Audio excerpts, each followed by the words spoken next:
Judson, also, thank you for the $4.99. What do you think about Bungie, the Bungie situation? They might get taken over by Sony. You think it's going, or do you think it's going to be a bad thing or good since new Bungie been greedy? I think one of the reasons they've been greedy is because they've been trying to meet those financial goals. What seems to have happened with Bungie is that they had this offer come in from Sony where they bought them out, but they still had broadly independence, okay?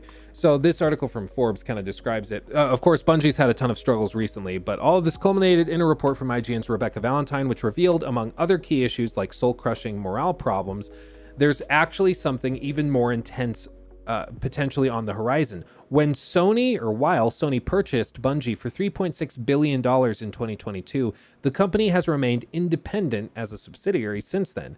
However, if Bungie fails to meet certain financial targets, Sony has the power to step in, dissolve the current board, and assume control of the company itself, which would result in, well, what would that result in? Getting past the idea that it's wild Bungie could have even ended up in this situation, I wanted to talk through some scenarios about what it could mean if this trigger was indeed pulled and Sony fully took over Bungie. Interesting. Best case scenario, better leadership, stronger games. Yeah, Sony knows how to put games together. Maybe it ends up being really, really good. Maybe it ends up being a good thing. Who knows? Maybe, right? It's all maybes, but maybe. Medium case scenario, scale reduction. While poor leadership decisions are indeed a huge part of what's gone wrong here, there's also a somewhat inescapable fact that a game like Destiny 2 is simply enormously expensive to make. Delivering this much seasonal content on a regular basis at this scale, in addition to huge expansions every year, is incredibly difficult and costly. And the game does not have a great revenue mechanism to support that. Destiny has now been over-monetized to the point where it's turned players off, but not monetized to the degree that it can be supported like Genshin Impact is with its gacha gambling model, or something like WoW subscriptions, which players would never go for. Yeah, WoW is one of those exceptions where it's like, why do they get away with that? A subscription model for this? This is crazy. It's like, well, it's WoW. And everybody's like, yeah, okay, makes sense.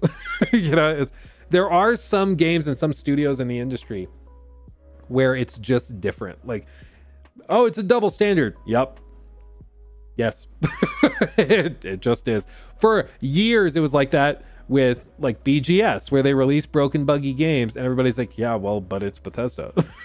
It's like that shouldn't be how it is though. And thankfully now people are kind of waking up to it and are being like, okay guys, it's 2023, there's so much competition, you can't keep doing this, you can't release buggy, outdated, technologically unimpressive games anymore, come on. And so thankfully they're waking up to it. But yeah, for some studios and developers, there are just straight up double standards. So I mean, there clearly is a problem when you see a studio getting to the point where they're over monetizing their games. There's one of two things happening. Either they're being compelled to over monetize because they need to cover costs and meet certain targets, or it's greedy and they're trying too much. Like the whole thing with greed, and this is one thing that drives me crazy, it's a little pet peeve of mine, but a lot of people don't even understand seemingly what greed is. Like, if you need this much money, okay, let's do like an extra thick one. Ooh, baby. If you need this much money to cover your bills, okay, this is your expense line. Let's just say this is your break even point, okay, your BEP. You need to get this much money to break even with the cost of development, with the cost of the property, the real estate that you're housed within, with the cost of the computers, of healthcare, all of that, marketing, server upkeep. This is the amount of money you need to make to break even. Most studios don't want to just break even, because if you have a good day or a bad day, you are either losing money or you're making money. You don't want to be there. Usually you target for, of course, as much profit as you can while maintaining other goals. So for like, I don't know what you could say. It's like a really healthy, what's like a really healthy live service game that's fairly priced, that's not over monetized? Fortnite, I guess you could say, because it's all cosmetic.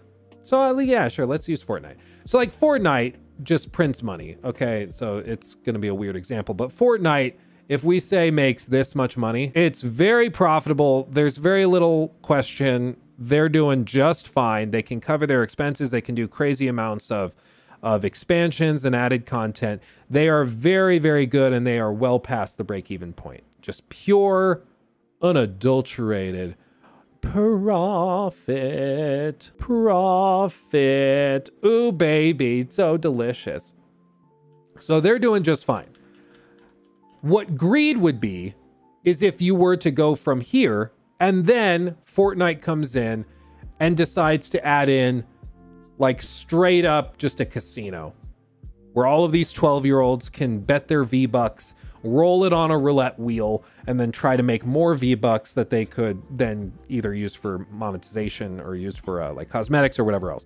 This yellow portion would be greed. Okay, that would be just really, really greedy. They're letting the hope and the desire for more infect everything else, because all of this is now jeopardized because they were so greedy. Okay, this is what happens when you over monetize your game. You take something that was like, oh, you had a good thing, yeah, it's monetized, but I think it's fair, and then you did this, and now the whole experience is tainted. And with like Bungie, the tough thing for them is that they, if we go purple for Bungie, like for Destiny 2, they probably are like here.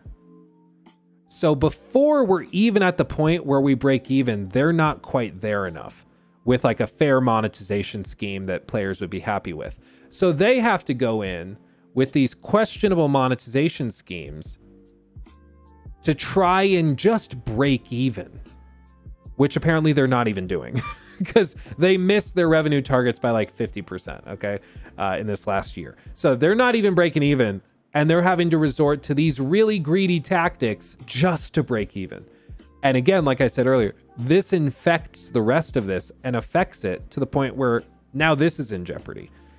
And so I don't think that this is them just being greedy. This is just them desperately trying to maintain the financial levels they need to. For Fortnite, it would be greedy because they're making plenty of money. They don't need to push it that hard and jeopardize all of this revenue from happy players just to get a little bit extra. That would be greedy. This is greed. This is just desperation. So I want to be very, very clear. I don't think Destiny has really been greedy. I think they're just freaking desperate because they aren't able to pay the bills with how much money they're taking in. Was that an unnecessary MS Paint example? Probably. Did I spend too much time on it? Yeah, probably. But we're going to continue, okay? We're going to continue. Oh, my microphone shifted. Because of this, in this medium example that they bring up, in this scenario, I would foresee reductions in both terms of what Destiny becomes and literal reductions at Bungie. Unfortunately, further layoffs. The idea may be that Destiny simply cannot continue at this place without a huge surge in revenue or players. That just does not seem like it's coming. Even if the final shape itself sells well, we're supposed to be entering an entirely new era of Destiny after that, but at the same pace, at this same scale, that may be what it's hard to convince Sony of, and they may reduce the scope of the game and as such reduce and reorg the teams working on it. I mean, I absolutely agree. This could mean smaller, less frequent content drops or literal maintenance mode with perhaps a plan to bring the IP back in a bigger way later on. And in the interim, Bungie continues pressing on to realize Sony's other live service ambitions with new games like Marathon, which both Sony and Bungie are banking on to be a hit, and plans remain uninterrupted for that. Yeah, I mean, they're banking a lot on Marathon. The biggest thing with Destiny, at least in my anecdotal experience, and I would love to hear what you guys think in the chats, because I want to hear if it's just me.